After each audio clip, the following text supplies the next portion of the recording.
Congratulations being part of our festival here. I'm wondering if you could tell me a little bit about your film. Well, It's Time for Tea is a short film. Would you like me to describe it? Or please do. Well, basically, I wanted to make a film. I'm a writer first. Been writing a lot of stuff, screenplays, shorts, series, and sometimes it's difficult to get someone to read your material. Yeah. A little easier to get someone to watch a 5 to 10 minute film. Sure. So I figured that's what I wanted to do. It's Time for Tea itself was actually inspired by a improvised comedic scene that I did a few years ago. And there was a piece in there about parents who lose their child, and then one of the parents starts acting like a child in order to replace that lost child. Right. So I really like that, so I turned it into a sketch and then to the short, and it was not only a good length, it was about 8.5 pages for a short film, but I felt it captured my voice and my brand and the sort of films and TV shows I wanted to do after it. Yeah, I saw it. I was very impressed. I really you. like it. It really looked beautiful, really nicely shot, and the actors were all on the mark. Tell me, what were some of the challenges in making that movie? I mean, I would say the biggest challenge to make the film is I didn't know how to make a film.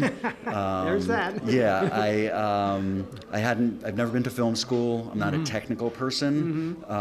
So that was definitely the biggest challenge. Thankfully, I was able to surround myself with some really talented, generous people who were able to hold my hand and show me how a film is made. So yeah, that was the biggest thing. Of course, there's always things that come along, but have a great crew, a great cast. People lent me their home to film it. So there was a lot of things that came easier than probably a lot of other first-time filmmakers. Now, it deals with a very sensitive topic, and we talked about before about how one would describe it: comedy, drama, dramedy. Right. It does deal with the death of a child. Any kind of hesitation or any kind of concern about how people might react to that, or you just feel like you want to go forward and do it? Yeah, I mean, I had the script, so it was, and I was going to shoot no matter what. Again, I was fortunate. One of my closest friends since high school, Warren Schwartz, is a psychologist, and so basically anything I write, I show it to him. Not only because he's an artist himself, but it's always nice to get his take on it. So I wanted to be careful. I wanted to be mindful of that. So he helped me sort of present it in a way that it still honored the fantasy element of it, but it still was able to sort of ring true for someone who does suffer loss and someone who does go through regression. Right. It seems like people sort of want to go back to their childhood, and so I think you think sort of touched upon that theme somewhat, I guess, huh? Yeah, I think to a degree we all kind of have that feeling. I think, there are days as adults things can get kind of heavy, and in childhood we don't have those responsibilities. But the other part of it is that I feel like it's very easy as we get older to lose touch with our inner child, lose that sort of just in the moment joy. Young children, they don't regret something they just did. They don't worry about what's coming up ahead.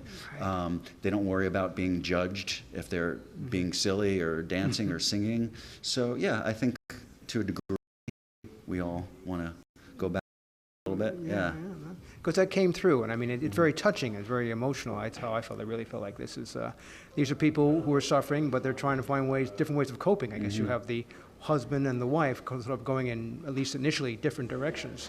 Yeah, she represses her pain. She's just someone who is not unlike many of us, who something really bad comes along, and perhaps the easiest thing to do is just let's move past it as quickly as possible. Let's get back to our lives. Let's get back to work, and not really addressing what's there, and that can build up and cause some problems. How is it to direct actors for the first time? How did that feel? It was actually really natural. I mean, two of the actors, June Naito, who plays Alan, and Patrick Devani, were my friends previously. There you go. Maya Rosewood and Mickey Ryan, I met when auditioning them. But not only was it important to me to find actors who were best suited, but people that I connected with. Sure. When you meet someone, whether it's someone you're acting with or just someone at the bodega, right. you have a connection with someone. So it was very important to me. to find people that I felt connected with, not only artistically, just personally as well. That made it easier. Yeah, they seem to work very well as a team, and really seem to come together. Yeah. Even like when I was looking at Mickey and Maya's audition tapes, I mean, pretty much as soon as I saw each one, I was like, they're the right ones. But I even like took the videos and I put them side by side and sort of put them together to see how they would play off each other, even though they weren't in.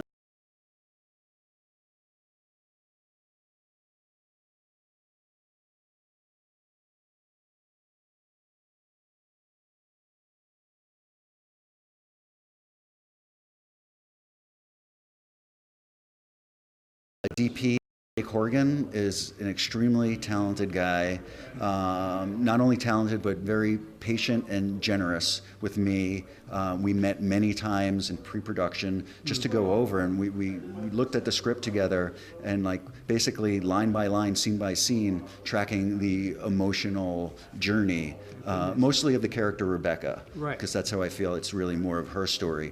And so with that, he kind of planned out, all right, what colors are going on, what lighting is going on, what camera angles are we using, and then he brought in and the lighting was great, you know, the effects, and even like the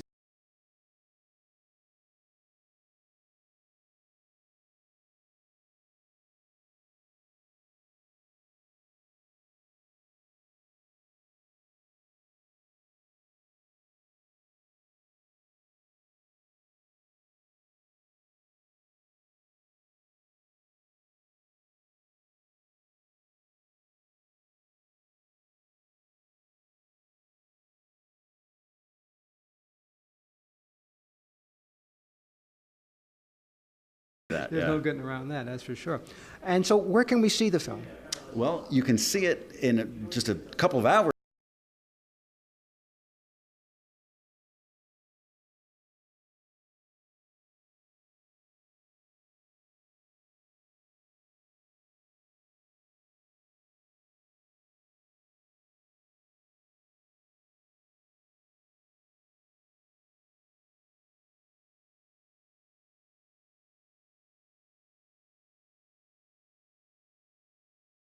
September 6th, somewhere around there, and then at the